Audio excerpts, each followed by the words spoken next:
Good morning, girls. Hope everyone is well and safe at home. Girls, last time we had started chapter number 3, in which we have done the establishment of Congress and the objectives of Congress. Now, today we will look into it. Either Congress was a party for whole of the people of the subcontinent, or it was doing its job specifically for the Hindus. Now open your books on page number 25.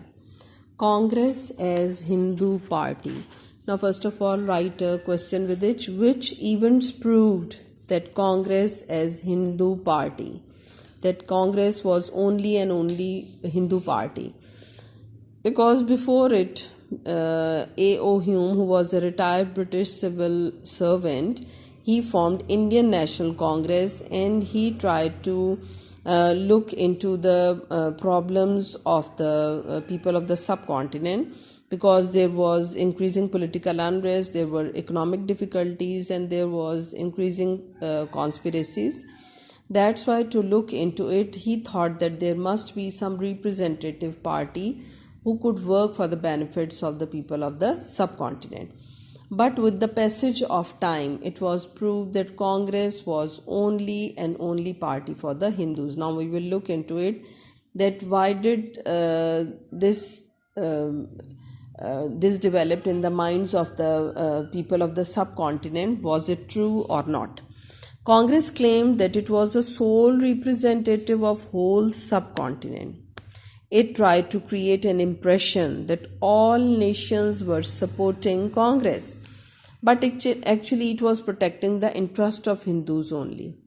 Now before it, Congress claimed that it was the representative party of whole of the subcontinent, but with the passage of time it was proved that it was only and only protecting the interest of the Hindus.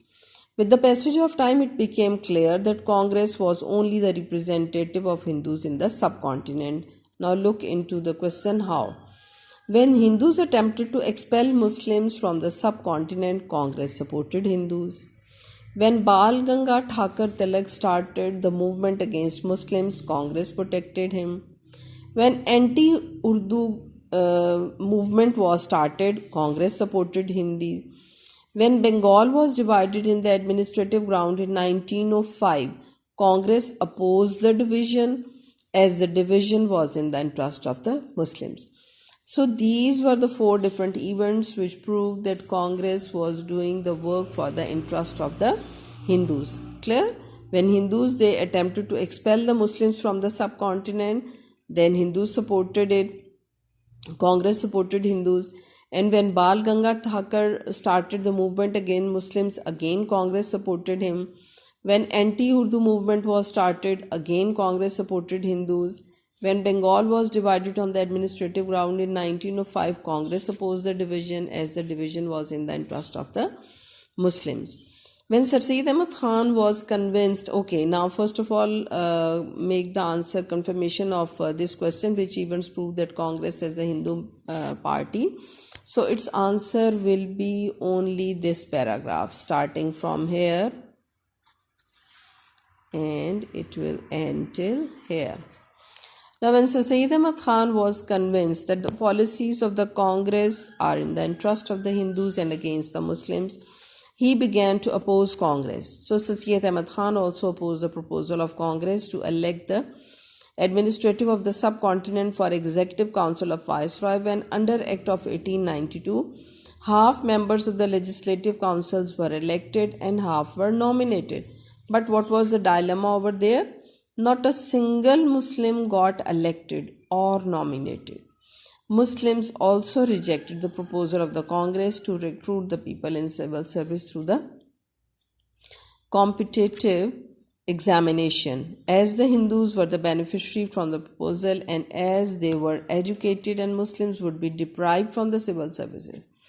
In spite of the fact that Hindus, they were not going to fulfill the criteria, so Muslims, they were continuously deprived from the civil services. And when Muslims were granted the right of separate electorate in the Indian Act of 1909. What was the response of the Congress? The Congress opposed it and considered it as the conspiracy of which part of the government, British government, to divide and rule. When same right was granted to Sikhs under Act of 1919, Hindus remained quiet. It simply means that the Congress was only opposed to the Muslim. So this is how Congress, they oppose the Muslims. For today's work, you have to do this question and answer will be in the first paragraph. Tomorrow, inshallah, we will do on Monday, we will have our next class. Now, what you have to do, you will note down this question in your copies and will do the learning. Thank you, girls. Take care. Allah Hafiz.